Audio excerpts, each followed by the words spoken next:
यहोशिया 18:3 के अनुसार कि तुम इसे लेने में अपने अधिकार में कब तक ढिलाई करते रहोगे। आज हम इस बात को स्पष्ट रूप से कहना चाहते हैं, मेरे प्रिय लोग, इसे हमको लेना जरूरी है और बहुत जल्द लेना है। और जब तक इसको हम नहीं लेते हैं तो हम भी कहना चाहिए हमको चैन नहीं मिलेगा। अब जो है थोड़ा सा कुछ बात को और गहराई से समझेंगे। क्या गहराई से समझना है कि ये जो लड़ाई है, सब बात को समझिए, ये लड़ाई जो है ये लहू और मांस का नहीं है। आप लहू और मांस से इस लड़ाई को जीतना चाहें, चाहे कब्जा करना चाहेंगे, अधिकार में लेना चाहेंगे, तो ये नहीं होगा मेरे प्रिय लोग। क्यों नहीं होगा? क्योंकि ये जो है लहू और मांस से जब लड़ाई होता है तो समझिए कि वहां आपका हार होना है। क्योंकि लहू और मांस का जो लड़ाई है वो सांसारिक लड़ाई है, संसार के औजार से लड़ाई है। लेकिन आपको और हमको इस लड़ाई को आत्मिक हथियार से लड़ना है। बात को यहां गहराई से समझिए, इसको हमको आत्मिक हथियार से लड़ना है। इफिसी का किताब में आइए, इस समय इफिसी की किताब 6 का 12 पद को पहले पढ़ेंगे। 6 है इफिसी 6 अध्याय, उसका 12वां वचन को आप पढ़ेंगे। क्योंकि हमारा यह मल युद्ध लहू और मांस से नहीं, श्रद्धाओं से। हाँ, यहाँ पर एक मिनट समझेंगे। हमारा लड़ाई जो है क्या चीज से है?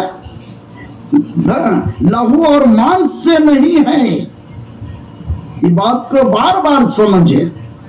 इस बात को इसलिए बार बार हम बताने का प्रयास में है कि हम इस तरह से दृश्य रूप से कोई औजार और कोई कहना चाहिए कि हथियार, जिस बंदूक हुआ, तलवार हुआ, भाला हुआ, तो ये सब से इस लड़ाई में हम विजय हासिल नहीं कर सकते हैं।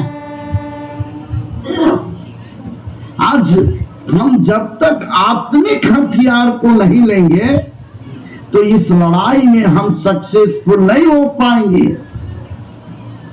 आज से पहले इतिहास उठाकर देखिए मेरे प्रिय लोग, एक से एक दिग्गज लोग लड़ाई करने के लिए आया। इस संसार में एक से एक दिग्गज लोग लड़ाई किया और आक्रमण किया और देश को, राज्य को अपने वश में किया। लेकिन उसका लड़ाई के द्वारा जो विजय हासिल हुआ वो ज्यादा दिन तक नहीं ठहरा, कुछ साल तक रहा, कुछ साल तक रहा मेरे प्रिय लोग। उसके बाद उसका राज समाप्त हो गया। तो मेरे प्रिय लोग, हम परमेश्वर का राज्य को भी हम लहू और मांस से हम लाना चाहते हैं तो समझिए कि हम बहुत बड़ा कहना चाहिए एक बेवकूफी वाला काम कर रहे हैं। आज हमको लहू और मांस से नहीं लड़ना है मेरे प्रिय लोग। इसके लिए जो परमेश्वर का हथियार है, आगे 14 पद से है, उससे हमको लड़ने की बात है।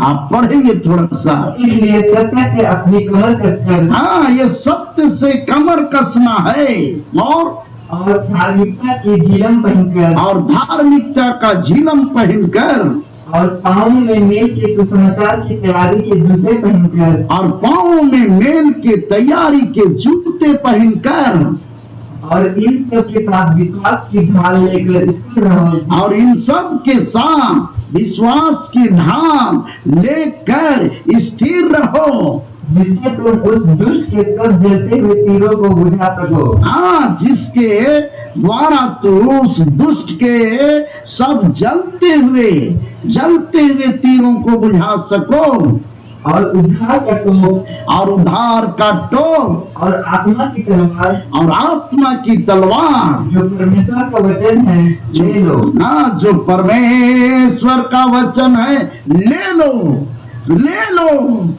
परमेश्वर का वचन ले लो, जो आत्मा का तलवार है। देखिए, अब लड़ाई कैसे लड़ा जाएगा? ये लहू और मांस से नहीं है मेरे प्रिय लोग।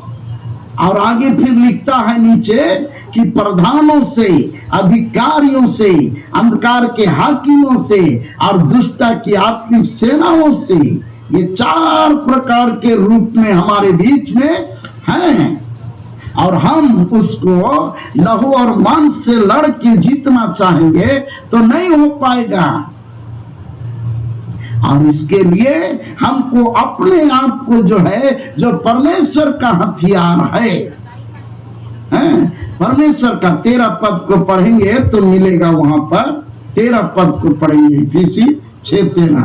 इसलिए परमेश्वर के सारे हथियार बांध लो। हाँ, देखिए, परमेश्वर के सारे हथियार को बांध लो कि तुम बुरे दिन में सामना कर सको, तो बुरे दिन में सामना कर सको, और सब कुछ पूरा करके स्थिर रह सको। यहीं पर हमारी और आपकी जो लड़ाई का तरीका है, वहां पर सक्सेस नहीं हो पा रहे हैं। आज जो है जितने लोग लड़ाई लड़े हैं कि इस देश को हम अपने कब्जा में करें, इस देश को अपने कब्जा में करें, तो वो नहीं कर पा रहा। मेरे प्रिय लोग, एक से एक दिग्गज लोग आया, हथियार लेके आया, रथों को लेकर आया, हाथ लड़ाकू चीज सबको इस्तेमाल कर रहा है। लेकिन जो हमारे अंदर में असली शांति व्यवस्था होना चाहिए, जो आनंद और खुशहाली मिलना चाहिए, जो हमारी जरूरत को पूरा करने का होना चाहिए, वो नहीं हो पा रहा। मेरे प्रिय लोग, ऐसा इसलिए कि हमारा जो हथियार अभी जो लोग अपनाए हैं वो आध्यात्मिक नहीं है, और आध्यात्मिक नहीं होने के कारण उसके अंदर में अदृश्य शक्ति काम नहीं कर रहा है। और अदृश्य शक्ति जो काम नहीं कर रहा है, जिसके कारण सब 0/0 है। आप पढ़ लिख जाइए ना, कितना पढ़िए, कोई फर्क नहीं पड़ने वाला है।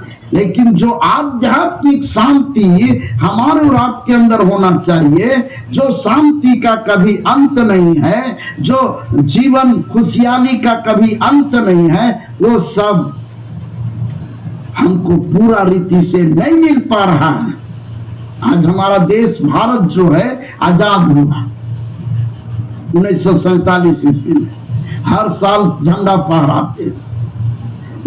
फहराते समय थोड़ा सा अंदर से जबरदस्ती जनगण मन अधिनायक होता है।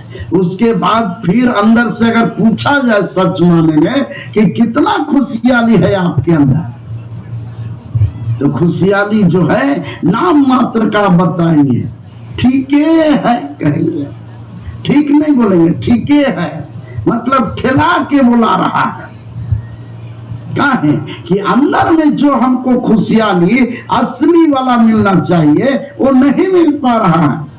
क्यों नहीं मिल रहा? चारों तरफ लड़ाई और झगड़ा, चारों तरफ लूट और खसोट है, चारों तरफ गलत नीति है, और जिसमें एक भी शांति का नाम नहीं है। बहुत सारे भाई और बहन लोग हैं इस बलिदान दे दिए, अपने को बलिदान कर दिए, लेकिन फिर भी जो व्यवस्था होना चाहिए नहीं हो पाया। मैं इसलिए इन बातों को सामने रख रहा हूं कि आज हम लोगों को हथियार को बदलना है। हम लोग को ये संसारिक हथियार, लहू और मांस का हथियार को त्यागना है और तब आध्यात्मिक हथियार को लेना है। मेरे प्रिय लोग, हैं कुरिन्थी की किताब में भी इसके लिए कुछ बात लिखा हुआ है, थोड़ा देखेंगे।